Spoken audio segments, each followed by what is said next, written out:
প্রাণপ্রিয় চাঁপাইনবাবগঞ্জবাসী, এই বর্তমান সময়ে কঠিন সময়ে দুর্দিন সুদিন আসবে ইনশাআল্লাহ। কোরআনের আইন, কোরআনের রাজ কায়েম হবেই এ জমিনে। কথা বলুন ঠিক কিনা? এই দুর্দিনে কোরআনের আলোচনা, কোরআনের কর্মী, কোরআনের মাহফিল খুব বেশি জরুরি দরকার, ঠিক কিনা?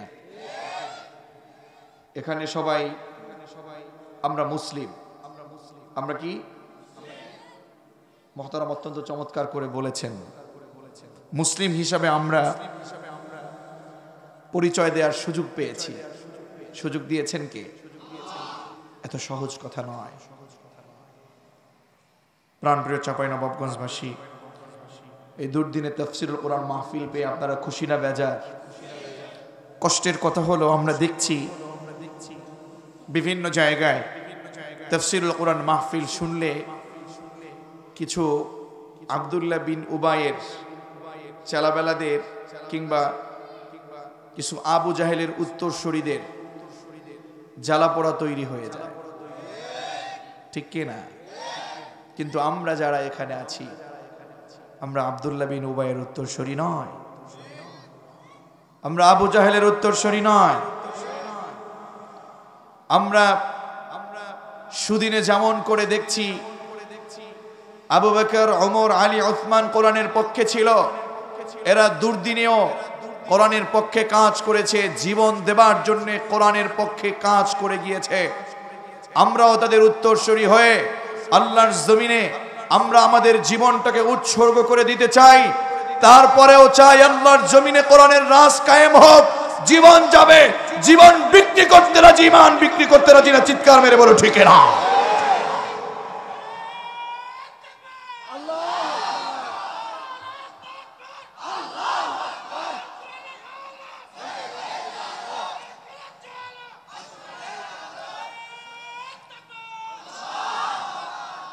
প্রিয় সুশিক্ষিত ভাইয়েরা, প্রিয় ভাই সব,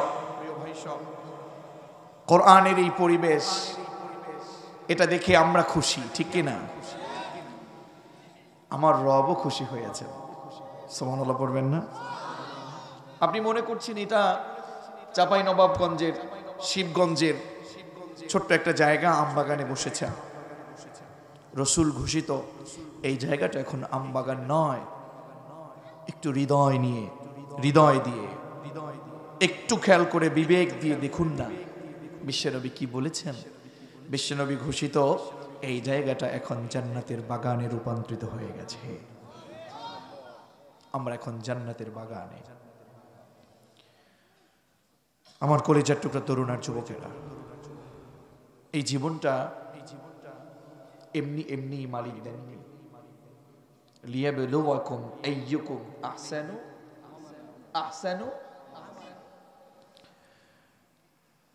আমার ভাইয়েরা,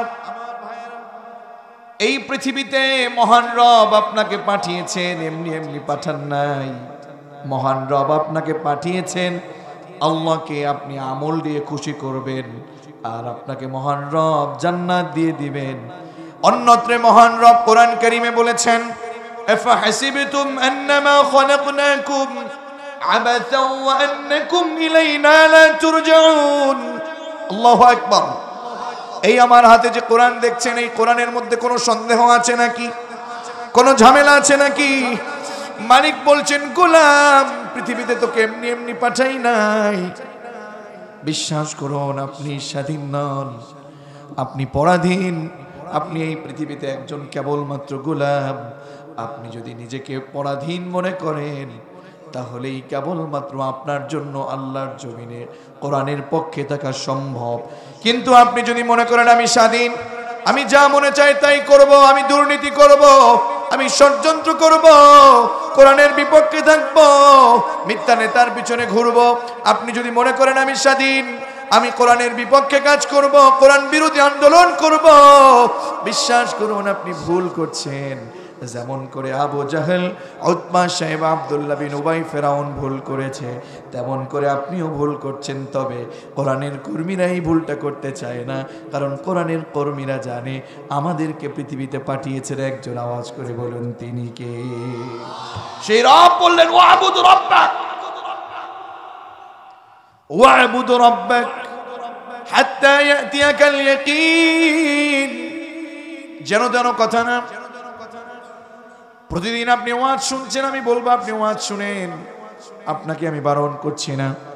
তবে আমি বলছি আজকের এই প্রোগ্রাম আমার কলিজার টুকরা আমাদের কালাম ভাই, এরপরে আমাদের রিজওয়ান ভাই, জাহিদ হাসান ভাই, আমাদের আজকের মুহতারাম সম্মানিত প্রধান অতিথি, ওনার এলাকার এই জনগণ নিয়ে, ওনার এলাকার এই জনশক্তি নিয়ে এই তাফসীরুল কোরআন মাহফিলটাকে আয়োজন করেছেন। আমাদের আজকের আইনুল মির্জা সাহেব সভাপতিত্ব করছেন। আমরা যারা এখানে আছি বিশ্বাস করুন, আমরা যদি নিজেদেরকে মনে করি আমরা আল্লাহর গোলাম, আমরা স্বাধীন নন, আমরা পরাধীন, আমরা একজনের অর্ডার মানি, এই জীবনে চলতি পথে চলার জন্য, বাঁচার জন্য আমার যতগুলো কাজ দরকার, যত আমল দরকার, সব আমলগুলো আমাদেরকে রবের ইচ্ছায় করতে হবে। নিজেদের ইচ্ছার কোনো প্রাধান্য এখানে দেয়া যাবে না, কোনো সুযোগ নাই। আপনার পরিবার, আপনার সমাজ ব্যবস্থায়, আপনার জাতীয় অঙ্গনে, আপনার রাজনীতিতে আপনার কোনো ইচ্ছার প্রাধান্য এখানে চলবে না। কেবলমাত্র আপনার রবের ইচ্ছা এখানে চলবে। আপনার ইচ্ছার যর্রা পরিমাণ কোনো দাম এই পৃথিবীর কোনো মানুষের কাছে হতে পারে না। আপনার ইচ্ছা হবে একজনের ইচ্ছা।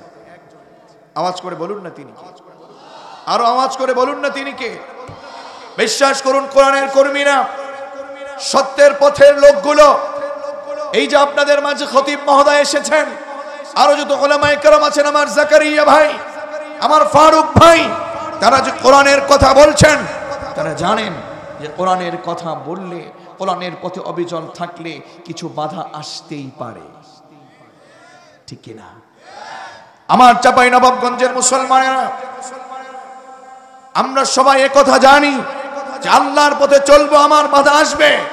তারপরেও যেমন করে আবু বকর, ওমর, আলী, উসমান, আব্দুল্লাহ বিন উবাই নয়, খালিদ বিন ওয়ালিদ যেমন করে কোরআনের পক্ষে অবিচল ছিলেন, আমাদের জীবন দিয়ে হলেও, রক্ত দিয়ে হলেও, পরিবারকে কুরবান করে হলেও সত্যের পক্ষে থাকবো, কোরআনের পক্ষে থাকবো। কারা কারা দু হাত তুলে আমার রবকে দেখায় দেয়।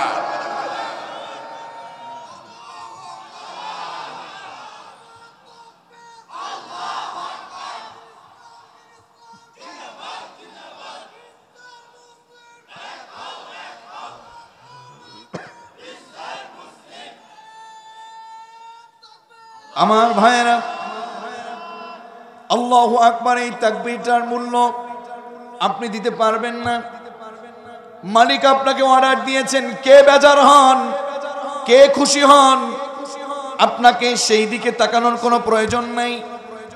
ওয়া রাব্বাকা ফাকাব্বির, ওয়া রাব্বাকা ফাকাব্বির, মালিক অর্ডার করেছেন আল্লাহর জমিনে তাকবীর যদি হয়, বরত্ব ঘোষণা যদি করতে হয়, কোনো নেতার না, কোনো বাবার না, কোনো ভাইয়ের না, বরত্ব ঘোষণা হবে একজনের। চিৎকার মেরে বলেন তিনি কে?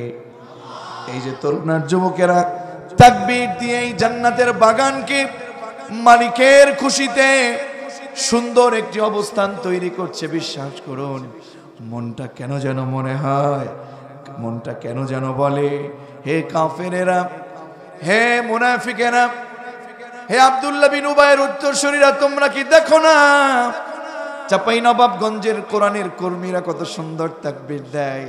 তোমরা এই কোরআনকে, তোমরা এই রবের কিতাবকে কি করে শেষ করার চিন্তা করো, তোমরা আল্লাহর ইসলামকে কি করে ডুবিয়ে দেওয়ার চিন্তা করো। তোমরা কি জানো না এদেশের সূর্যটা ওঠে আল্লাহু আকবার তাকবীরের মাধ্যমে, ঠিক কি না? এই দেশে তাকবীর, এই দেশে আল্লাহু আকবার তাকবীরের মাধ্যমে, আযানের মাধ্যমে কোরআনের কর্মীরা কোরআনের পক্ষে কাজ করে, আর এই দেশে সূর্য ওঠে আল্লাহু আকবার তাকবীরের মাধ্যমে, ঠিক না? ইভেন এই দেশের সূর্যটাও ডুবে অস্তমিত হয়, এই দেশে সূর্যটাও ডুবে যায় আল্লাহু আকবার তাকবীরের মাধ্যমে। সুতরাং তোমরা যারা এই ধরনের চিন্তা করছো যে না কোরআনকে শেষ করে দেব, মুসলিমদেরকে শেষ করে দেব, ইসলামকে একেবারে ধুলার সাথে মিশিয়ে দিব, আমরা তোমাদেরকে বলছি, দায়িত্বহীন কণ্ঠে বলছি, চাঁপাইনবাবগঞ্জের তরুণ যুবকরা একত্র হয়ে বলছি, কোরআনের কর্মীরা একত্র হয়ে বলছি, যে দেশে আল্লাহু আকবার তাকবীরের মাধ্যমে সূর্য ওঠে, যে দেশে আল্লাহু আকবার তাকবীরের মাধ্যমে সূর্য ডোবে, সেই দেশে আর কিছু থাকবে না থাক, আমার রবের কোরআন এই দেশে চিৎকার মেরে বলো, এ দেশে কোরআন টিকেই থাকবে, কথা বলো ঠিক না? সে দেশে আর কিছু থাকবে না থাক, আমার রবের দিন চলবেই, কোরআনের আইন চলবেই, আমরা আমাদের জীবন দিব, আমরা আমাদের রক্ত দিব, ইসলামকে প্রতিষ্ঠিত করে ছাড়বই ছাড়বো, কথা বলুন ঠিক না? আমার বন্ধুগণ, আবেগ দিয়ে নয়, বিবেক দিয়ে আপনাকে বুঝতে হবে কোরআন কোন দলের, কোন পীরের মুরিদ, কোন বাবার কাছে গিয়েছেন, আমি সেটি আপনার এই মুহূর্তে আপনার ধ্যান জ্ঞান থেকে দূরে রাখতে বলছি। আমি যদি আপনাকে বলি, দেখুন বাংলাদেশে অনেক ভালো পীর আছে, খারাপ পীরও, কথা বলেন না কেন? আপনি চরমনাই যাবেন, তারাও কোরআনের জিকির করে, তারাও জিকির করে, তাদের জিকির একরকম। সারসিনা যাবেন, শ্রদ্ধা নিয়ে বলছি, তাদের জিকির একরকম। আটরসে যাবেন, তাদের জিকির আর একরকম, কথা বলেন না কেন? চন্দ্রপাড়া যাবেন, তাদের জিকির আরেক রকম। মাইজ ভান্ডারে যাবেন, তাদের জিকির আরেক রকম। দেওয়ানবাগে যাবেন, কুতুববাগে যাবেন, সবাই সবার মতো করে জিকির করে, কিন্তু আমাদের চলতে হবে রাসূলুল্লাহর মতো। পীরদের কাছে গেলে এইভাবে ওইভাবে, একজন এইরকম আরেকজন ওইরকম, এটা যদি আমাদেরকে দেখতে হয়, তাহলে আমরা রাসূলুল্লাহর সুন্নাহ থেকে কি শিখব? তবে যারা কোরআনের আমল করে, রাসূলুল্লাহর আমল করে, তাদের প্রতি আমাদের শ্রদ্ধা, তাদের প্রতি আমাদের ভালোবাসা সব সময় থাকবে, আছে ঠিক কিনা? আমার বন্ধুগণ, আমরা বলছি এই কোরআন যেহেতু বুঝে যাবার জন্য এখানে এসেছি, একদিনে কোরআনটাকে আমি বোঝাতে পারবো না, একদিনে কোরআনটাকে আমি আপনাকে শিখিয়ে দিতে পারবো না। আমি সর্বপ্রথম আপনাকে বলতে চাই, আপনি আপনার রবের কোরআনটাকে একটু মাতৃভাষায় পড়বেন। আপনি আমাকে যদি বলেন হুজুর আজকে আমাকে ইসলাম বুঝায় দেয়া লাগবে, আমাদের শায়েখকে যদি বলেন ইসলাম আজকে বুঝায় দেবেন, আমি বলবো হুজুর আর আমার এই চিন্তাধারায় কিংবা চেষ্টায় আমরা আপনাকে একদিন 5 দিন ইসলাম বোঝাতে পারবো না। আপনারও দায়িত্ব আছে, যেমন করে আমরা পড়েছি আপনাকেও ওইভাবে পড়া লাগবে, কথা বলেন না কেন? আপনাকেও পড়তে হবে। এজন্য রব এই কোরআনটা যখন নাজিল করেছেন, আগে নামাজের কথা বলে নাই, আগে রোজার কথা বলে নাই, সালাত সিয়ামের কথা আগে বলে নাই, আগে বলে নাই দিন কায়েম করো, আকিমুদ্দিন। এটা কি কোরআনের প্রথম কথা নাকি? বলেন বলেন, আকিমুদ্দিন এটা প্রথম কথা নয়। ফার্স্ট অর্ডার অফ আল্লাহ ইকরা, আল্লাহু আকবার বলেন, ইকরা বিসমি রাব্বিকাল্লাযী খালাক। ফার্স্ট অর্ডার অফ আল্লাহ, read in the name of your Lord, in the name of your Lord who is created. আপনার রবের নামে আপনাকে পড়তে হবে, পড়তে হবে কোরআন। কোরআন দিয়ে আপনাকে শিখতে হবে, কোরআন দিয়ে আপনাকে বুঝতে হবে, জীবনটাকে পরিচালনা করতে হবে একজনের ইচ্ছায়, তিনি কে? আর রাসূলুল্লাহর আদর্শ আমাদেরকে বুঝে নিতে হবে। এই জন্য আমরা রবকে খুশি করবার জন্য, রব যখন আমাদেরকে সালাতের জন্য নির্দেশ করেছেন, মুয়াজ্জিন যখন, আমার হুজুরের মসজিদে যখন মুয়াজ্জিন ডাকে আল্লাহু আকবার বলে, আযান দিয়ে দেয় আল্লাহু আকবার, আল্লাহু আকবার, আল্লাহু আকবার, আল্লাহু আকবার, আযান যখন দিয়ে দেয়, তখন আমাদের কাজগুলো তখন ছোট হয়ে যায়। আমাদের কাছে একজন তখন বড় থাকে। চিৎকার মেরে বলুন তিনি কে? আপনি যখন সলাতে চলে যান, ইমাম সাহেব বলে আল্লাহু আকবার, আল্লাহ সবচেয়ে বড়, আল্লাহ সবচেয়ে মহান। আপনি এই আল্লাহু আকবারের ভিতরে যে কত কথা লুকায়িত আপনি বুঝেন। আপনি এলাকার মধ্যে এই আম বাগানে আমের কাজ করছেন, আপনি দোকানে ব্যবসা করছেন, আমার ভাইজান মাদ্রাসায় শিক্ষা পাঠদান করছেন, আমার আরেক ভাই অফিসে অফিসারগিরি করছেন, আর এখানে হঠাৎ করে মুয়াজ্জিন আযান দিয়ে দিয়েছেন আল্লাহু আকবার, আল্লাহু আকবার, আল্লাহু আকবার, আল্লাহু আকবার। তার মানে আপনাকে বুঝতে হবে আমি আব্দুল্লাহ আল মামুন এখন কাজ করছি, মুয়াজ্জিন যখন আযান দিয়েছেন আমার কাজটা এখন ছোট, আমি ব্যবসা করছি, আমার ব্যবসা ছোট, আমি আমবাগানে কাজ করছি, আমার আমবাগান ছোট, আমার মা বোন, ও মা, ও পরম শ্রদ্ধেয়া মা, ও বোন, আমি আপনাকে বলছি একটু বিবেক দিয়ে বোঝেন। কাজে আপনি হাত লাগিয়েছেন, আযান দিয়েছে মুয়াজ্জিন, কাজ এখন ছোট হয়ে গেছে, এখন একমাত্র একজনই বড়, আওয়াজ করে বলুন না তিনি কে? আরে আপনি এখন নামাজ পড়েন, নামাজে মন নাই, নামাজে মনোযোগ নাই, নামাজে আপনার সুন্দর খুশু খুজু নাই, নামাজে দাঁড়িয়েছেন, এদিক তাকাচ্ছেন ওদিক তাকাচ্ছেন, আছে না নাই? এই দিকে চিন্তা ওই দিকে চিন্তা, আছে না নাই? আমরা যখন সালাত আদায় করি, একটু খেয়াল করেন, আমরা যখন সালাত আদায় করি, আমরা যখন সালাতে চলে যাই, আমাদের মন মানসিকতা কেমন যেন অন্যদিকে চলে যায়, এদিকে তাকাই ওদিকে তাকাই। বিশ্বনবী বলেন নামাজে যখন দাঁড়াই তখন আমরা যদি এদিকে তাকাই ওদিকে তাকাই, সাজদার দিকে না তাকিয়ে কনিষ্ঠতা না দিয়ে আমি যদি সালাতের মধ্যে মনোনিবেশ না করি, আল্লাহ তাআলা তখন আমাকে ডাকেন, আপনাকে বলেন আকবিল, আল্লাহু আকবার বলেন, আল্লাহ বলছেন আকবিল, এই বান্দা ফিরে আয়, আমি আল্লাহ তোকে গোলামি করবার জন্য এখানে এনেছি, তোর মনটা তো অন্যদিকে যেতে পারে, তোর মন তো থাকবে আমার দিকে, আকবিল, ফিরে আয়।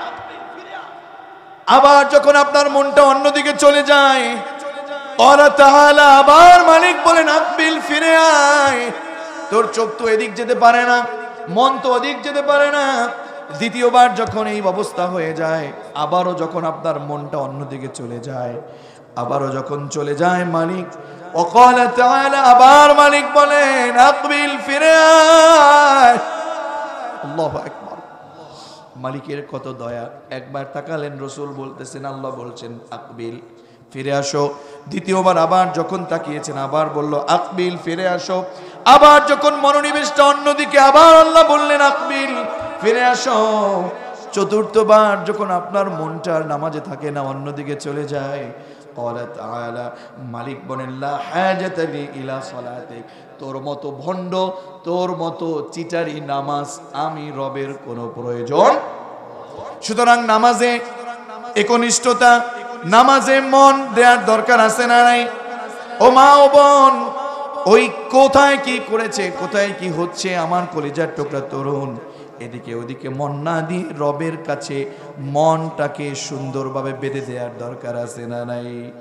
এজন্য ইমাম যখন চলে যায় আল্লাহু আকবার বলে, তখনই বলে যত প্রশংসা মালিকের, আলহামদুলিল্লাহি রাব্বিল আলামিন আর রহমানির রহিম মালিকি ইয়াউমিদ্দিন। আল্লাহর গোলামেরা শুনুন, আপনার মালিক আপনাকে বোঝাচ্ছেন, এ গোলাম শোনো, তোমার আল্লাহ কিন্তু শুধু তোমার মালিক না, তোমার এই চাঁপাইনবাবগঞ্জের মতো এই জায়গার মালিক না, বাংলাদেশের মালিক না, বিশ্বজগতের মালিক কে? এজন্য মালিক বলেন আলহামদুলিল্লাহ, সকল প্রশংসা কার? ওই রবের, যেই রব গোটা বিশ্বজগতের মালিক। করেন আল্লাহু আকবার। আর রহমানির রহিম, পরম করুণাময় অসীম দয়ালুকে। মালিক ইয়াউমিদ্দিন, নামাজে দাঁড়িয়ে আপনি বলছেন বিচার দিবসের মালিককে। তার মানে আপনি যোহর থেকে আসর পর্যন্ত, আসর থেকে মাগরিব পর্যন্ত আপনি সালাত আদায় করেছেন, দৈনিক ন্যূনতম 32 বার আপনার মুখ দিয়ে মালিকেই সূরাতুল ফাতিহা পড়ায় নেন, আর আপনাকে এটা বুঝায় দেন, গোলাম বোঝো বোঝো, আমার জমিনে বসে অন্যায় করো না, অন্যায় যদি করো তুমি মনে রাখো যে বিচার দিবসের মালিক আমি আল্লাহ আছি। ঠিক কিনা?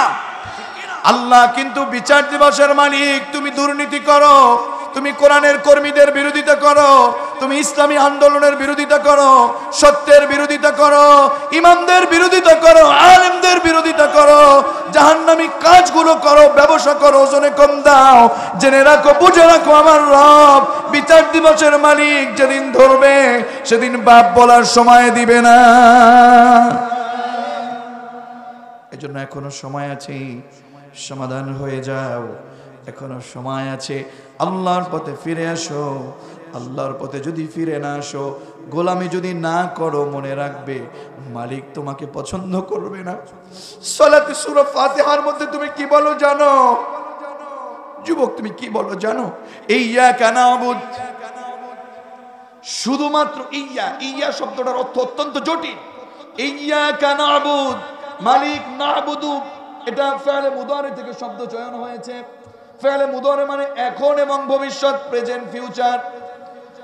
ফেলে মুদারির মানে হচ্ছে এই মুহূর্তে, বর্তমান কাল আর ভবিষ্যৎ কাল। তার মানে হলো বর্তমানে এবং ভবিষ্যতে মালিক কেবলমাত্র শুধুমাত্র আপনারই গোলামি করছি, যতদিন বাঁচবো আপনারই গোলামি করব, আপনার আইন মানছি। যেমন করে আপনার বরত্ব ঘোষণা করতে এখানে এসে হাজিরা দিচ্ছি, তেমন করে জমিনে নামবো, আপনার কাজ করব, তেমন করে রাজনীতি করব, আপনার কোরআন দিয়ে করব, তেমন করে ব্যবসা করব, আপনার কোরআন দিয়ে করব, পারিবারিক জীবন, জাতীয় জীবন, সামাজিক জীবন সব চালাবো আপনার কোরআন অনুযায়ী। আর আমার যদি কিছু লাগে, আমার যদি কোনো ঝামেলা আসে, আমার যদি কোনো মামলা আসে, আমার যদি কোনো সাহায্যের প্রয়োজন হয়, একজনের কাছে সাহায্য চাইব। তরুণ যুবকরা আওয়াজ করে বলো না তিনি কে? ওয়া ইয়্যাকা নাস্তাঈন। বিপদ এসেছে, টাকা লাগবে, পয়সা লাগবে, অবশ্যই তুমি আমি একজনের কাছে সাহায্য চাইব, তিনি কে? এজন্য রব বলছেন, গোলাম তুমি অন্য কারো গোলামি করতে পারো না। মনে আছে মনে হয় আপনাদের, যেখান থেকে আমি এসেছি, আল্লাহ বলছেন ওয়া'বুদ রাব্বাকা হাত্তা ইয়াতিয়াকাল ইয়াকিন। আওয়াজ করে পড়ুন আল্লাহু আকবার। ওয়া'বুদ, গোলামি করো, আইন মানো, দুনিয়ার কোন মানুষের না, রব্বাক, তোমার রবের। রবকে? বাবাজিরা একটু আওয়াজ করে বলেন রবকে, আরো জোরে বলেন রবকে।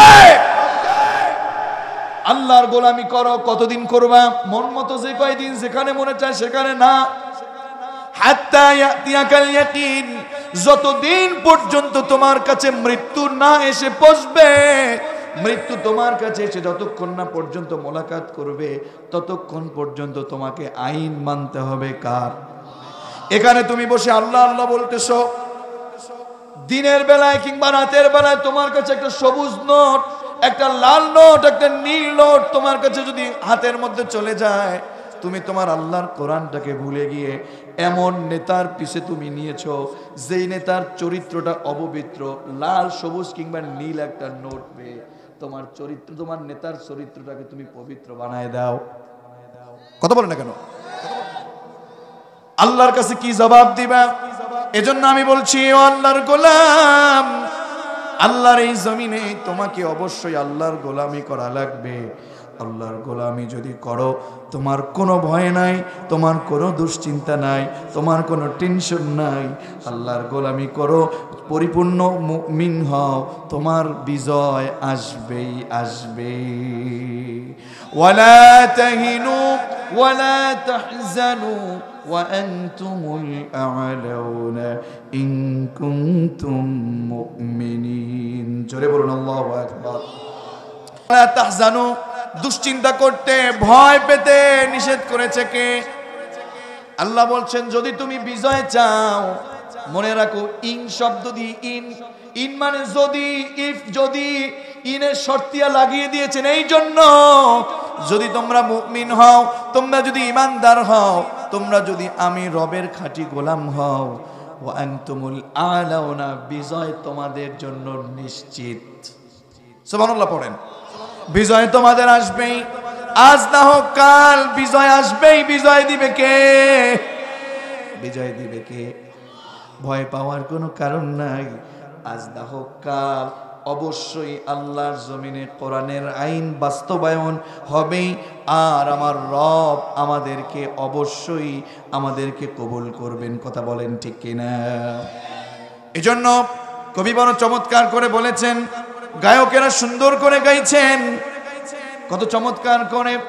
আজ নয় কাল আসবে রে সেই দিন, উড়বে পতাকা, উড়বে কালিমার, কেটে যাবে সকল অন্ধকার, আকাশে বাতাসে বাজবে সুখের বিন।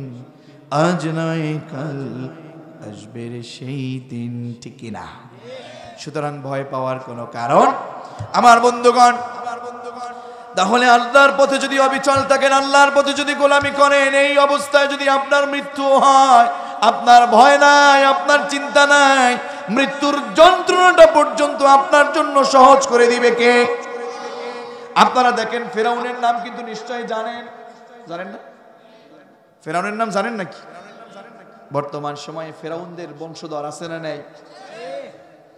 ফেরাউনের নাম আপনারা জানেন। ফেরাউন তার স্ত্রী আল্লাহর উপর ঈমান এনেছে বলে রাগে গোসায় ফেটে পড়েছে। ফেরাউনের অর্থমন্ত্রীর স্ত্রী, সেও ঈমান এনেছে। কার উপরে? বলুন না, কার উপরে? ঈমানের উপর অবিচল থাকলে লাভ না লস? জোরে বলুন, লাভ না লস? ফেরাউনের স্ত্রী ঈমান এনেছে কার উপরে? ফেরাউনের অর্থমন্ত্রীর স্ত্রীও ঈমান এনেছে কার উপরে? আমরা তো বুঝি না।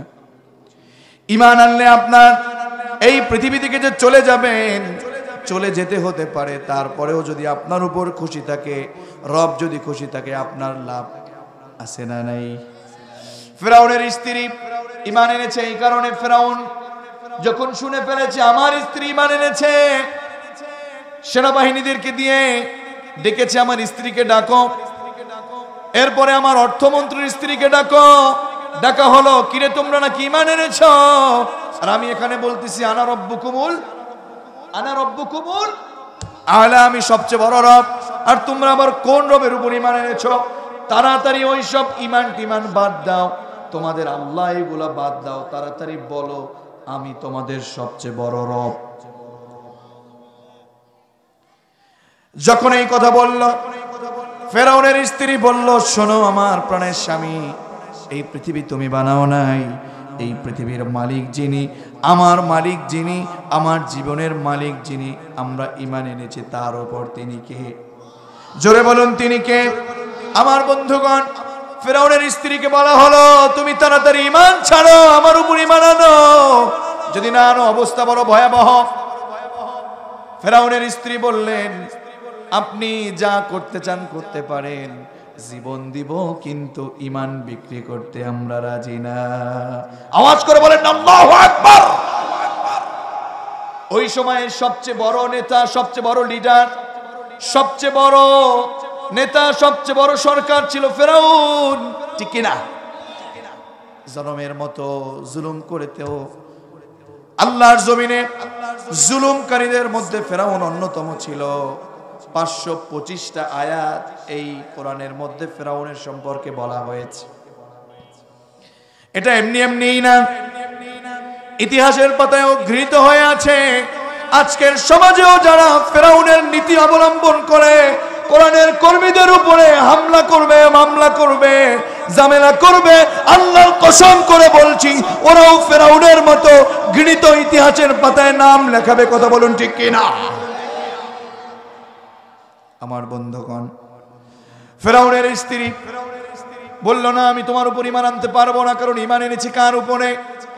আরো জোরে বলেন, কার উপরে? ঈমান যখন এনেছে, ফেরাউন বলল, ঈমান ছাড়ো, যদি না ছাড়ো তোমাদেরকে এই মুহূর্তে হত্যা করা হবে। বলল, কোনো সুযোগ নাই, ঈমান আমরা একজনের উপরে এনেছি। ফেরাউন বলল, এক কাজ করো, ওদেরকে শেষ করার জন্য এখানে বড় একটি চুলা বানাও, কিংবা চুলা বানানো ছিল, সেখানে বলা হলো এই কড়াইয়ের মধ্যে তেল দাও, এই তেলগুলো অনেক জ্বালিয়ে টকবক করে গরম করো। এরপরেও যদি ওকে বলবো যদি ঈমান না ছাড়ে আল্লাহর উপর থেকে, আমার উপর ঈমান না আনে, ওকে ওই গরম তেলের মধ্যে ফেলবো। সিদ্ধান্ত হয়ে গেল যে না, আমরা ঈমান তোমার উপরে আনবো না। ফেরাউনেরও সিদ্ধান্ত হয়ে গেল আমরাও তোমাদেরকে শাস্তি দিয়ে দিব। ফেরাউনের স্ত্রীকে যখন বলল ছাড়বে না, এক কাজ করো, তোমার সামনে তোমার বান্ধবী আমার অর্থমন্ত্রীর স্ত্রীকে আগে শাস্তি দেওয়া হয়। গরম তেল টকবক করছে। হঠাৎ করে মনে হলো যেহেতু ফেরাউনের স্ত্রীর বান্ধবী অর্থমন্ত্রীর স্ত্রী, সেও মোটামুটি ভালো, আমি খুব ভালোবাসতাম, তাকে পছন্দ করতাম। এক কাজ করি, মায়ের মন যেহেতু কোলে ছিল একটা ছোট বাচ্চা ছিল কোলে, নির্দেশ দেওয়া হলো ওই ছোট বাচ্চাকে টান মেরে নিয়ে আসো, মা থেকে আলাদা করে দাও। আলাদা করে দেয়া হলো এবং বলা হলো যদি তুমি ঈমান আল্লাহর উপর না ছেড়ে আমার উপর ঈমান না আনো, ও আমার অর্থমন্ত্রীর স্ত্রী, তোমাকে বড় ভালো জানতাম, তোমার সামনে তোমার সন্তানকে এই গরম তেলের মধ্যে দিয়ে টকবক করে যেই তেল ফুটন্ত হচ্ছে এটার মধ্যে ফেলে দিব। যদি তুমি ঈমান না ছাড়ো আমি তোমার বাচ্চাটাকে শেষ করে দিব তোমার সামনে। সিদ্ধান্ত তোমার কাছে। নাও দ্য ডিসিশন ইজ ইয়ার্স। ফেরাউনের বন্ধুর কিংবা অর্থমন্ত্রীর স্ত্রীর সিদ্ধান্ত হলো সন্তান যাবে, পরিবার যাবে, নিজের জীবন যাবে, ঈমান আমরা ছাড়বো। নিয়ে নাও প্রয়োজনে সন্তানকে, তারপর ঈমান ছাড়বো না। এই অবস্থা হয়ে যাওয়ার পরে ফেরাউন বলল ওই ছেলেটাকে ফালাও। গরম তেলের মধ্যে সাথে সাথে ফেলে দেওয়া হলো, রোস্ট হয়ে গেল। আল্লাহু আকবার। ঈমান মজবুত, কারণ ঈমান যে কারোর উপরে আনা হয়নি, ঈমান এনেছি কার উপরে? ছোট্ট বাচ্চা রোস্ট হয়ে গেল মুহূর্তের মধ্যে। এবার বললো এবার তোমার পালা, যদি ভালো না হও, আমাকে যদি রব বলে স্বীকার না করো, তোমাকে ওই অবস্থা করা হবে।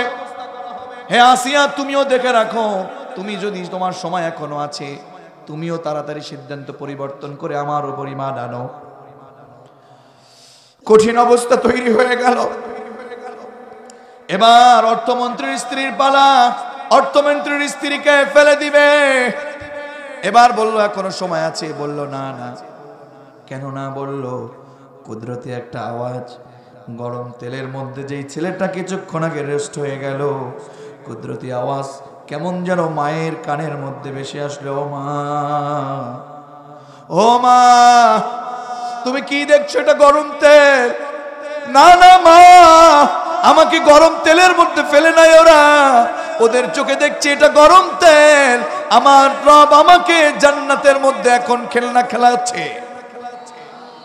সুবহানাল্লাহ। মা তাড়াতাড়ি আসো, এখানে জান্নাত। মুহূর্তের মধ্যে ফেরাউনের অর্থমন্ত্রীর স্ত্রীকে ফেলে দেওয়া হলো, মুহূর্তের মধ্যে নষ্ট হয়ে গেল। আল্লাহু আকবার।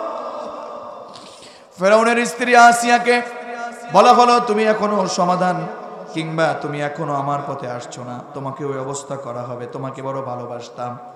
ফেরাউন এই কথা বলবার পরে আসিয়া বলল না, আমি ঈমান যেহেতু রবের উপরে এনেছি, আমি ঈমান ছাড়তে চাই না, জীবন চলে যায় যাক, আমরা অবশ্যই একজনের উপর ঈমান এনেছি। আওয়াজ করে বলুন না তিনি কে? যখন এই কথা বলা হলো, ফেরাউনের স্ত্রীকে শুয়ে দেওয়া হলো একটা কাঠের উপরে, বড় কাঠ, এটার উপরে শুয়ে দেওয়া হলো। শোয়ানোর পরে তার হাতের মধ্যে পেরেক মারা হলো, ফিলকি দিয়ে রক্ত চলে আসলো, পায়ে মারা হলো। এরপরে উলঙ্গ করে দেওয়া হলো। ঈমানের জন্য কতটা কুরবান গো মা! ও বোন মেয়েরাও ঈমানের জন্য কুরবানি হতে পিছিয়ে নেই। বলা হলো তুমি এখনো সমাধান হচ্ছ না। আর ওই ফেরাউনের স্ত্রী আসিয়া আল্লাহর কাছে একটা দোয়া করলো, সেই হাজার হাজার বছরের আগের দোয়া। আমার রব তার রসুলকে জানাই দিল, রসুল আমার আসিয়া আমার কাছে দোয়া করেছিল, ইয ক্বালাত রাব্বি ইবনি লি ইনদাকা বাইতান ফিল জান্নাতি ওয়া নাজ্জিনি মিন ফিরআউনা ওয়া আমালিহি ওয়া নাজ্জিনি মিনাল কওমিয যালিমিন।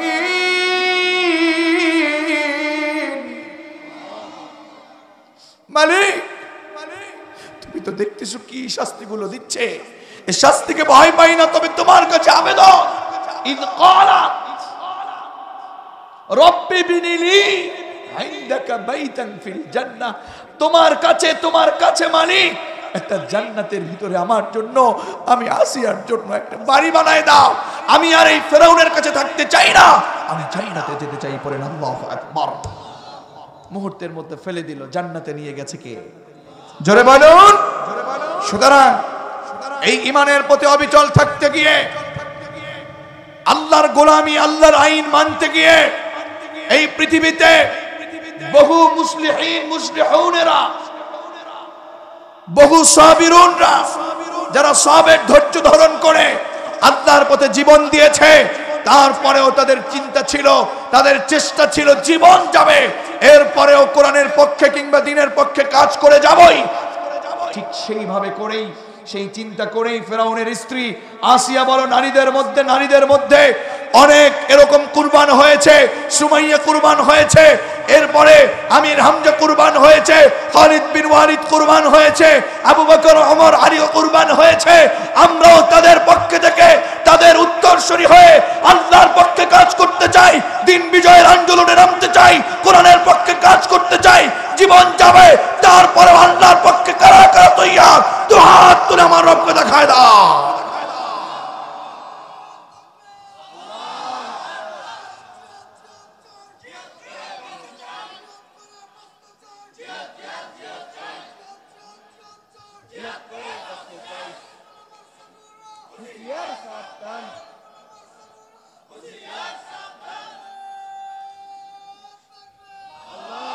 আমার বন্ধুগণ, তাহলে আমি আপনাকে আজকের এই কোরআনের ময়দান থেকে এতটুকুন বলছি, আমরা যদি রবের পথে অবিচল থাকতে পারি, তাহলে আমাদের জান্নাত, আমাদের জন্য যে টার্গেট, আমাদের সে জান্নাত আমাদের জন্য রেডি করছেন কে?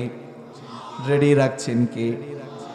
ঈমানের পথে অবিচল থেকে আমার মরণ যেন হয়, ঈমানের পথে অবিচল থেকে আমার মরণ যেন হয়। আওয়াজ করে পড়ে না আমিন।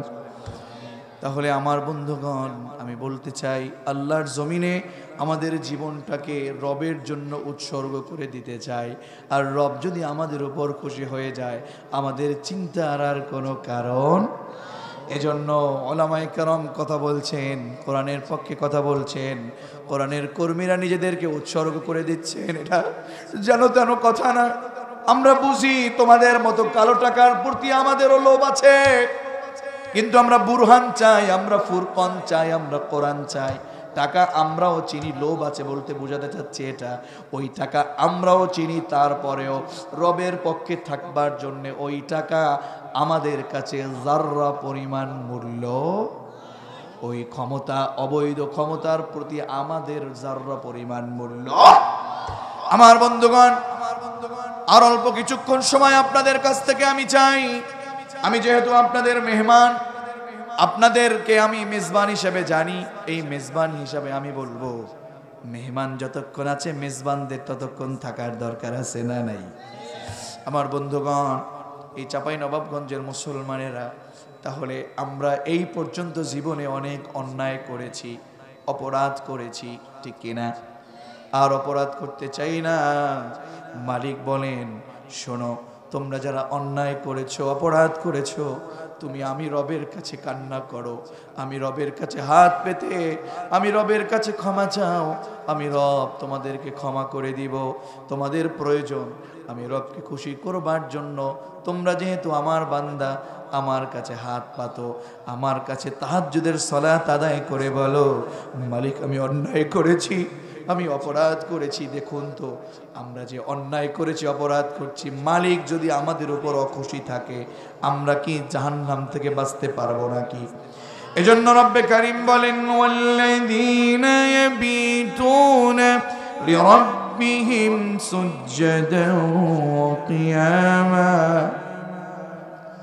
বন্ধুগণ, উলামায়ে কেরামদের কাছে জিজ্ঞেস করো, যারা তাহাজ্জুদ গুজারি তাদের কাছে জিজ্ঞেস করো, দুনিয়ার যত আনন্দ, দুনিয়ার যত চাওয়া, দুনিয়ার যত পাওয়া, যত কিছুর আনন্দ আছে, বিশ্বাস করো যারা তাহাজ্জুদ গুজারি তাদের কাছে জিজ্ঞেস করো, পৃথিবীতে সবচেয়ে বেশি আনন্দ হচ্ছে মানুষ যখন ঘুমিয়ে যায়, রাতের বেলায় একাকী রবের কাছে সাজদা দিয়ে, তাহাজ্জুদের জন্য দাঁড়িয়ে রবের জন্য যদি সাজদা দিয়ে রবের কাছে কান্না করা যায়, ওই আনন্দ পৃথিবীর আর কোনো জিনিসের মতো হয় না।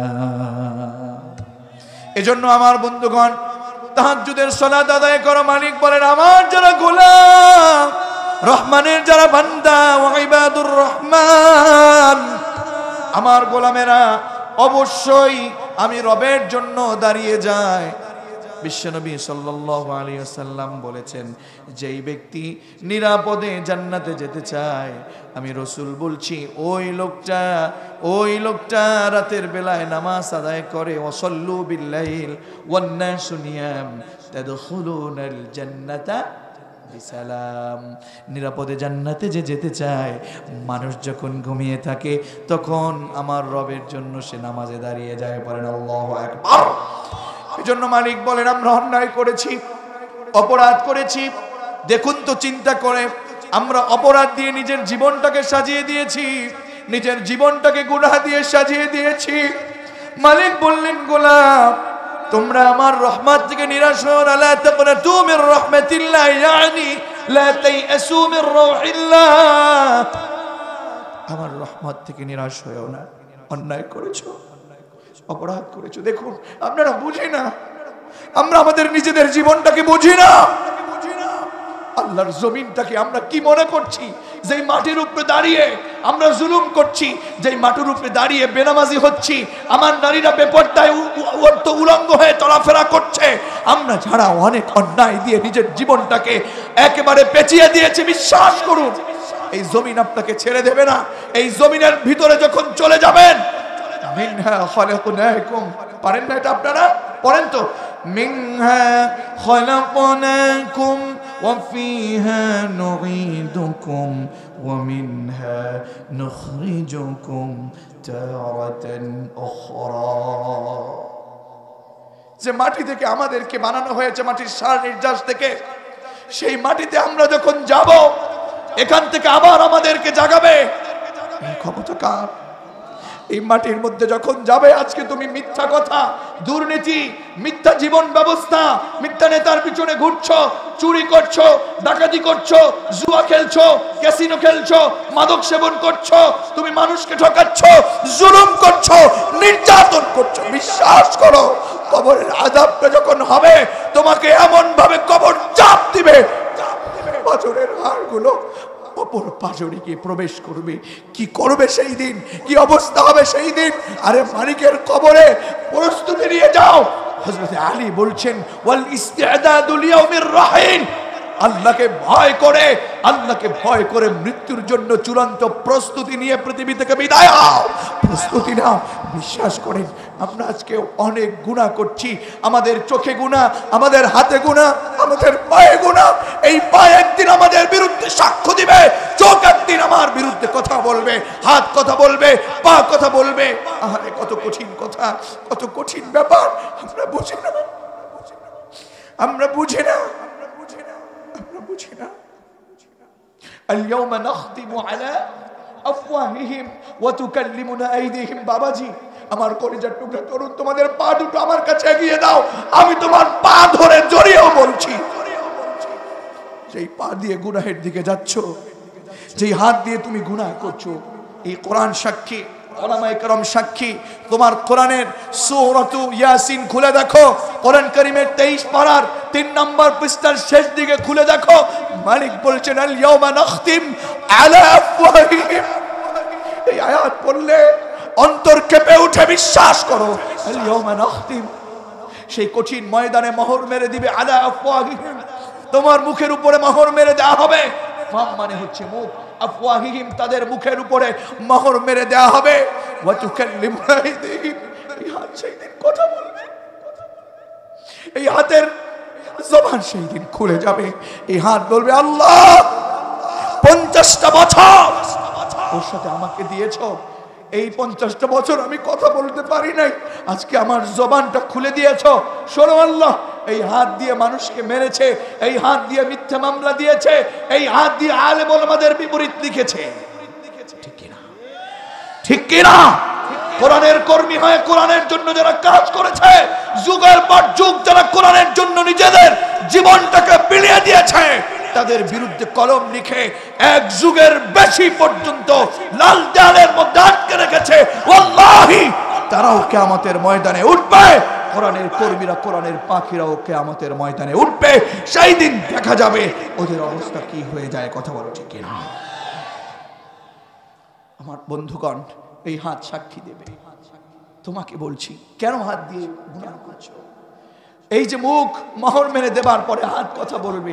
ওয়া তুকাল্লিমুনা আইদিহিম ওয়া তাশহাদু, আশহাদ শিন হা দান, সাক্ষ্য দিবে তোমার পা। কোথায় গিয়েছিলে, কোন অফিসারের কাছে গিয়েছিলে, কোন জায়গায় সুদের ব্যবসা করতে গিয়েছিলে, কোথায় তুমি মিথ্যা মামলা করতে গিয়েছিলে, কোথায় তুমি পা দিয়ে সালাত আদায় না করে অন্যত্র গিয়ে আড্ডা মেরেছিলে। হে নারী, তুমি বেপরদা হয়ে চুলগুলো খুলে তুমি রাস্তা দিয়ে কোন পা দিয়ে হাঁটছিলে, সব সেই দিন সাক্ষ্য হয়ে যাবে। আমি আব্দুল্লাহ মামুনের বিরুদ্ধে যদি আমার হাত চলে যায়, আমার সাথে থাকা আমার বডি যদি আমার বিপরীত চলে যায়, আমার ভাইয়ের বিপরীত যদি তার বডি চলে যায়, হাত যদি কথা বলে, পা যদি সাক্ষ্য দেয়, তোমার মতো সলিমতদের কি মূল্য এই পৃথিবীতে থেকে বলো? হে কলিজার টুকরা তরুণ, আমার প্রিয় সোহেল ভাইয়ের এলাকার মানুষ, আমার আব্দুল কাদের ভাইয়ের এলাকার মানুষ, আমার কালাম ভাইয়ের এলাকার মানুষ, আমার রিজওয়ান, আমার কালাম ভাই, আমি তোমাদেরকে বলছি, তোমাদের তরুণদেরকে বলছি, হে আমার কলিজার টুকরা, হে আমার তরুণরা, তোমাদেরকে বলছি, আমার পরম শ্রদ্ধেয় মা বোন, আপনাদেরকে বলছি, ও জাহিদ হাসান, তোমাদের এলাকার তরুণদেরকে বলছি, তোমরা কেন অন্যায় করছো? তোমরা কেন অপরাধ করছো? তোমরা কি বুঝো না এই পৃথিবীটা তোমাদের জন্য স্থায়ী নয়, ক্ষণস্থায়ী পৃথিবী থেকে তোমাকে চলে যেতে হবে। এই পৃথিবী তোমাকে একেবারে শেষ করে দিবে। এই পৃথিবীর মাটির শ্বাস নিঃশ্বাস দিয়ে তুমি এসেছো, এই পৃথিবীর মাটি তোমাকে খেয়ে ফেলবে। এই পৃথিবীর মাটি থেকে আবার তোমাকে জাগাবে। কি হবে তোমার অবস্থা? রবের সামনে কিভাবে তুমি দাঁড়াবে? একাকী দাঁড়াবে রবের সামনে। ওয়া কুল্লুহুম আতিহি ইয়াউমাল কিয়ামাতি ফারদা।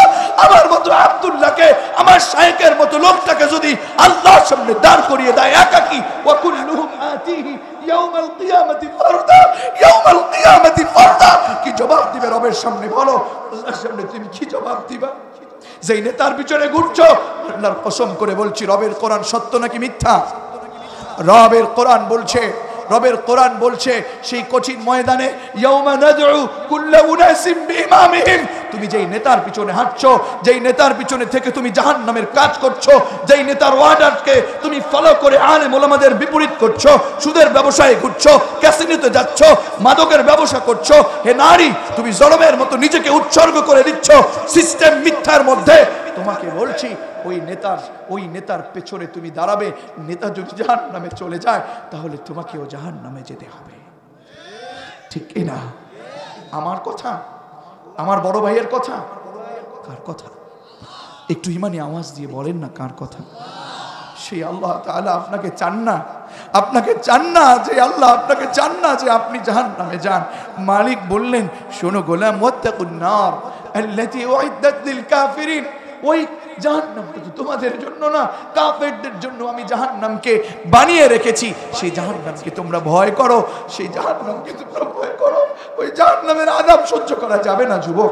সেই জন্য মালিক বলছেন, গুনাহ করছো, এই যে রাত চলে যাচ্ছে, কি মনে করছো? তুমি কি পুলিশ চেনো না? তুমি কি সেনাবাহিনী চেনো না? পুলিশ চেনেন নাকি আপনারা? পুলিশ চেনেন নাকি? আচ্ছা বলুন তো, পুলিশ অপরাধীদেরকে ধরে কেন? শাস্তি দেবার জন্য না? সেনাবাহিনীরা, র‍্যাব, বিডিআর, বিজিবি যারা আছেন, অপরাধীকে ধরে কেন? বলেন বলেন। তোমাদের একজন ধরবে, তার আগে দুনিয়াতে তোমাদের অপরাধীকে ডাকে, অপরাধীদেরকে আল্লাহ, তোমাদের রব ডেকে ডেকে বলে একমাত্র আল্লাহ অপরাধীদেরকে ধরে শাস্তি দেবার জন্য নয়, ক্ষমা করবার জন্য। পড়েন সুবহানাল্লাহ। দুনিয়ার পুলিশ, সেনাবাহিনী অপরাধীকে ধরে শাস্তি দেবার জন্য, আর আমার রব অপরাধীকে ডাকে, ধরে দুনিয়ার ময়দানে বারবার বলে, ও অপরাধী, তুমি অনেক অন্যায় করেছো, অপরাধ করেছো, নামাজ বাদ দিয়ে মিথ্যা পথে তোমার জীবনটাকে পরিচালনা করছো। হে অপরাধী, আসো আমার পথে, তুমি মাফ চাও, আমি মাফ করে দিব। অপরাধীকে মাফ করে দেবার জন্য ডাকে কি? রাতের শেষ তৃতীয়াংশে মালিক প্রথম আসমানে চলে আসে আর ডাকে, হাল মিন মুস্তাগফিরিন ফাগফির লাহু, কে আছো অন্যায়কারী অপরাধী, আমি আল্লাহর কাছে মাফ চাও, আমি মাফ করে দিব। কার রিজিক লাগবে আমার কাছে চাও, আমি রিজিক দিব। আমার ভাই যারা অসুস্থ মানুষ, তারা হালিয়া অসুস্থ মানুষ, ভোর রাতে আল্লাহর কাছে চায়, আল্লাহর কাছে ক্ষমা চায়, আল্লাহর কাছে সুস্থতা চায়। আপনি যদি আল্লাহর কাছে সুস্থতা চান, রিজিক চান, ক্ষমা চান, বিশ্বাস করুন আপনার রব আপনাকে মাফ করে দিবে। আমি যদি আরেকটু বলি আপনাকে সামনে গিয়ে, এই যে রাত্র হয়ে গেছে, আপনার এলাকার, আপনার মার্কেটের দরজাগুলো বন্ধ হয়ে গেছে, স্কুল, কলেজ, ইউনিভার্সিটি, মাদ্রাসা, রাত্র যত গভীর হয়ে যায় প্রত্যেকটা প্রতিষ্ঠানের দরজা তত তাড়াতাড়ি বন্ধ হয়ে যায়, ঠিক কিনা? বাজারের ব্যবসা যারা করছেন, ব্যবসায়ী ভাইদের দোকানের দরজা বন্ধ করে দেয়। আপনি যখন রাতে ঘুমাবেন, রাত্র যত গভীর হয় আপনার দরজাটা তত তাড়াতাড়ি বন্ধ হয়ে যায়। আর রাত্র যত গভীর হয়, একজনের দরজা আছে, আওয়াজ করে বলুন তো, সেই দরজাটা একমাত্র ক্ষমার জন্য তাড়াতাড়ি যত গভীর হয় রাত তত খুলে দেয়, সেই দরজাটা কার? সেই মালিক আপনাকে বলছেন, গোলাম তুমি অপরাধ করেছো, অন্যায় করেছো, আমি রব তোমাদেরকে শিখায় দেয়, আমি রব তোমাদেরকে বলে দেয়, আমার রহমানের বান্দা যারা, আমার গোলাম যারা, তারা তো জাহান্নাম সহ্য করতে পারবে না। আমি দোয়া শিখাই দিলাম সূরা ফুরকানের মধ্যে, সূরাতুল ফুরকানে আমার রব সরাসরি আমাদেরকে বলে দিলেন, যারা আমার গোলাম, যারা আমার বান্দা, যারা রহমানের বান্দা, ওরা অন্যায় করেছে, অবিচার করেছে। ওরা অবিচারের উপরে শয়তানের মতো অবিচল থাকে না। শয়তান ভুল করেছে, ভুলের উপর অবিচল ছিল, আছে, থাকবে। আর আমরা আল্লাহর গোলাম, আমরা ভুল করি ঠিক, কিন্তু আমাদের চরিত্র কিংবা আমাদের গুণ হলো আমরা ভুলের উপরে অবিচল থাকবো না। আমরা অবিচল থাকি না, আমরা ফিরে আসি একজনের পথে। আওয়াজ করে বলুন না তিনি কে? সেই মালিক তরুণ তোমাকে বলে দিচ্ছে, গোলাম তুমি অন্যায় করেছো, অবিচার করেছো, নিজের নফসের প্রতি জুলুম করেছো। আমি রব তোমাকে শিখিয়ে দিচ্ছি, যারা আমার গোলাম তারা বলে, রব্বানা ইসরিফ আন্না আযাব জাহান্নাম ইন্না আযাবাহা কানা গরামা। আওয়াজ করে বলেন না আমিন। আল্লাহর শেখানো এই দোয়াটা কোরআন কারীমের সূরাতুল ফুরকান 19 নম্বর পারার 4 নম্বর পৃষ্ঠায় মালিক বলেন, ওয়াল্লাযীনা ইয়াকুলুনা রব্বানা ইসরিফ আন্না আযাব জাহান্নাম ইন্না আযাবাহা কানা গরামা।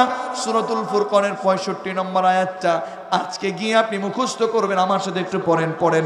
রব্বানা ইসরিফ, আওয়াজ করে সবাই বলেন, রব্বানা ইসরিফ আন্না আযাব জাহান্নাম। আরে জাহান্নামটাকে তোমরা ভয় পাও না? হে আল্লাহ, হে রাজাদিরাজ, হে আমার প্রতিপালক, রব্বানা ইসরিফ আন্না আযাব জাহান্নাম, ওই জাহান্নামের আগুন থেকে আমি গোলামকে বাঁচান, আমি গোলামকে হেফাজত করেন, আমাকে মুক্তি দেন। ইন্না আযাবাহা কানা গরামা, ইন্নাহা সাআত মুস্তাকাররা ওয়া মুকামা। মালিক, আমরা এই জাহান্নামের আযাবটা সহ্য করতে পারবো না। এই জাহান্নামের আগুনটা যেন তেন কথা নয়।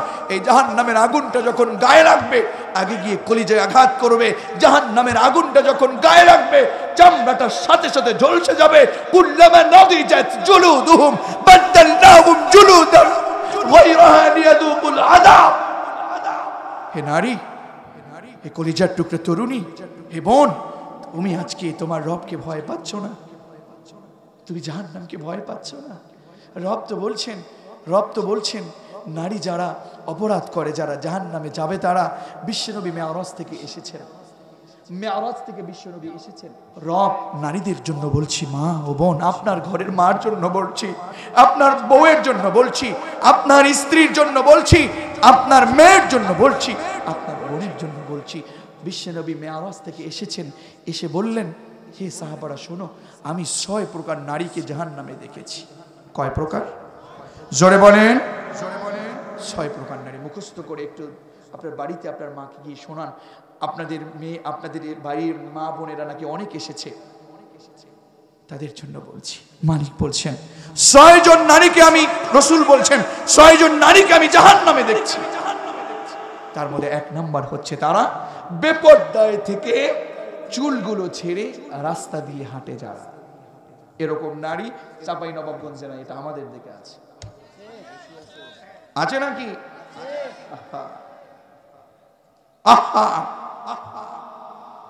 বেপরদায় যে নারী থাকে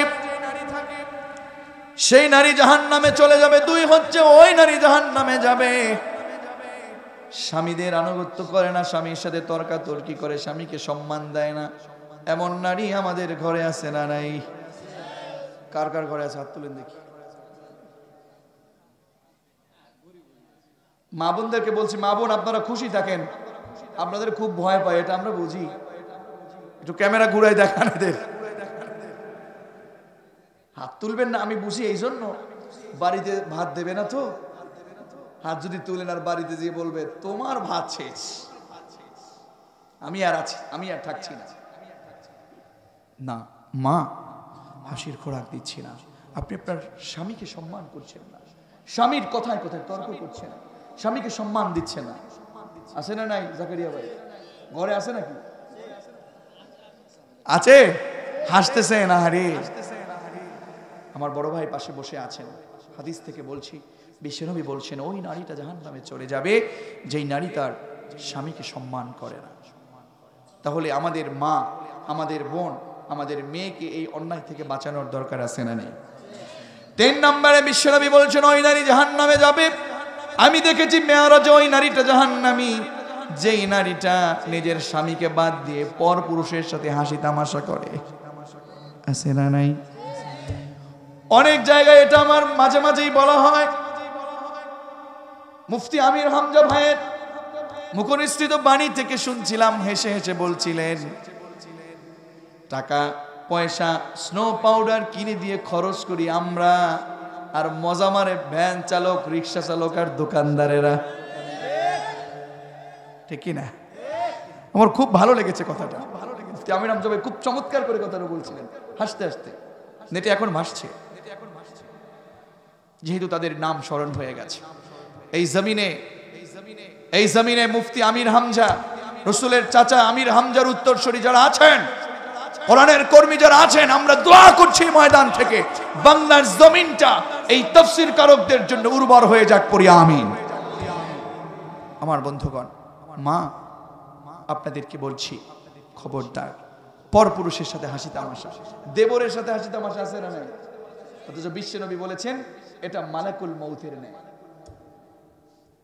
আর আপনারা যারা বাবা আছেন, ঘরের বড় ছেলে বউকে জনমের বিরোধিতা করেন আর বলেন আমার একটা ছোট ছেলে একটু ঘরে আসতে দেয় না, একটু কথা বলে না, একটু খাবার দেয় না। আছে না নাই? বড় অবাক লাগে, বোঝে না এত মূর্খ আমাদের সমাজ। ছেলেকে বিয়ে করাবে, ছেলের সাথে বড় মেয়ের জামাইকে পাঠায় দেয়, যাও দেখে আসো মেয়ে। আছে না নাই? অথচ বাবার জন্য পর্যন্ত ছেলের বউকে বিবাহের আগে দেখা জায়েজ নাকি হারাম? হুজুর আপনারা বলেন। বলেন, বলে না কি চাকরি ভয় লাগতেছে না? জোরে বলতে হবে। হারাম, হারাম কাজ সমাজ থেকে অ্যাভয়েড করার দরকার আছে না নাই? আমার কলিজার টুকরা জাকারিয়া ভাইয়ের এলাকার মানুষ, আমার সোহেল ভাই, কালাম ভাইয়ের এলাকার মানুষ, জাহিদ হাসান, আমার কলিজার টুকরা মঈন ভাই, দূর থেকে তাদের দলবল এসেছেন, হুজুরও এসেছেন। গত বছরে হুজুরের সাথে একই মঞ্চে এইভাবে করে হুজুর আমার পাশেই একেবারে বসেছিলেন। মালিক যদি চান আজকেও আমার ভাই আমার পাশে আলহামদুলিল্লাহ পড়েন, আমিও পড়ছি আলহামদুলিল্লাহ। ভাই একটু অসুস্থ আছেন, আলোচনার মাঝে তার জন্য দোয়া চাই, দোয়া করবেন আল্লাহ যেন তার এই গোলামকে পরিবার সহ শান্তি দান করেন, পড়ি আমিন। সুস্থতা দান করেন, পড়েন আমিন। বন্ধুগণ, তাহলে স্ত্রীদের জন্য খবরদার, যদি আপনি এইভাবে আপনি স্বামী বাদ দিয়ে পরপুরুষের সাথে হাসি তামাশা করেন, বিশ্বাস করুন আপনাকে জাহান্নামে যেতে হবে। সুতরাং আমাদেরকে, নারীদেরকে জাহান্নাম থেকে বাঁচানোর দরকার আছে না নাই? বিশ্বনবী সাল্লাল্লাহু আলাইহি ওয়াসাল্লাম বলেন, 4 নম্বরে ওই নারীটা জাহান্নামে চলে যাবে যেই নারীটা মানুষের সমালোচনা করে, আছে না নাই? গীবত করে, আছে না নাই? পরের সুখে হিংসা করে, এমন নারী আছে না নাই? পরের সুখে হিংসা করে, উপকার করে, খোটা দেয়, এই নারীগুলো জাহান্নামের মধ্যে দেখেছেন বিশ্বনবী সাল্লাল্লাহু। শুধু তাই নয়, সব বলে আমার, সব আমার লাগবে, আছে না নাই? সব আমার। আমি তাদেরকে বলছি, নারী দাজ্জাল আসার আগে বিশ্বনবী বলেছেন কিয়ামতের পূর্বে সমাজে 7 শ্রেণীর নারী বেড়ে যাবে। দাজ্জাল আসার আগে দেখবেন মহিলাদের ভিতরে 7 রকমের মহিলা বেড়ে যাবে।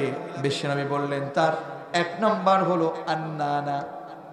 আন্নানা মানে হচ্ছে ওই মহিলা, যেই মহিলা বলে তোমার বাবা তোমার মাকে কিছু দিতে পারবে না, সব আমার, আমার নামে লিখে দাও, আছে না নাই?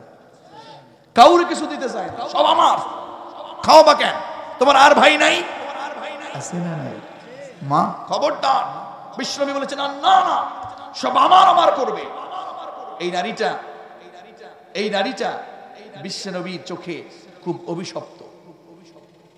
2 নাম্বার হচ্ছে দাজ্জাল আসার আগে 2 নাম্বার ওই মহিলা মেরে যাবে। 2 নাম্বার হচ্ছে মান্নানা।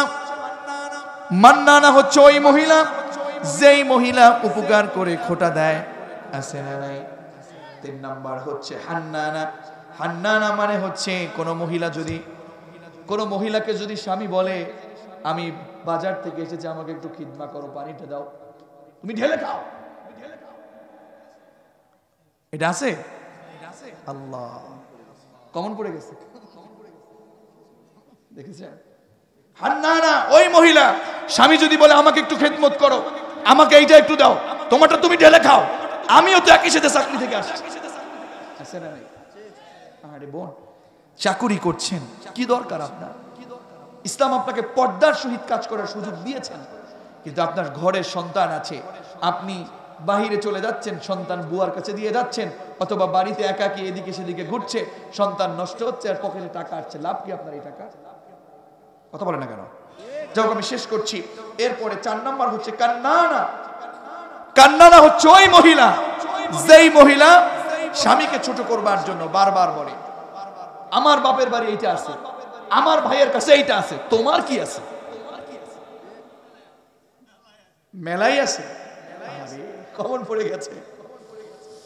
মা বোন না, এটা আপনি করতে পারেন না। বিশ্বনবী বললেন 7 শ্রেণীর নারী বেড়ে যাবে। তার 5 নাম্বার হচ্ছে হাদ্দাকা। হাদ্দাকা মানে হচ্ছে এমন মহিলা, যেই মহিলার জন্য স্বামী কিছু কিনে নিয়ে আসলে তার পছন্দ হয় না, তার নিজের গিয়ে কিনতে মনে চায়। যুবকদের আওয়াজ বেড়ে গেছে, কমন পড়ে গেল নাকি যুবকেরা?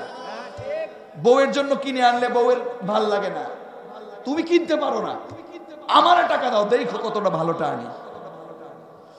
আমার ড্রাইভার তিনি বলেন কি হুজুর, ওরা মার্কেটে যায়, 500 টাকার জিনিস ওদেরকে 5000 টাকা বলে, আর ওরা প্রথমেই ঠেলা দিয়ে 2000 দিবে।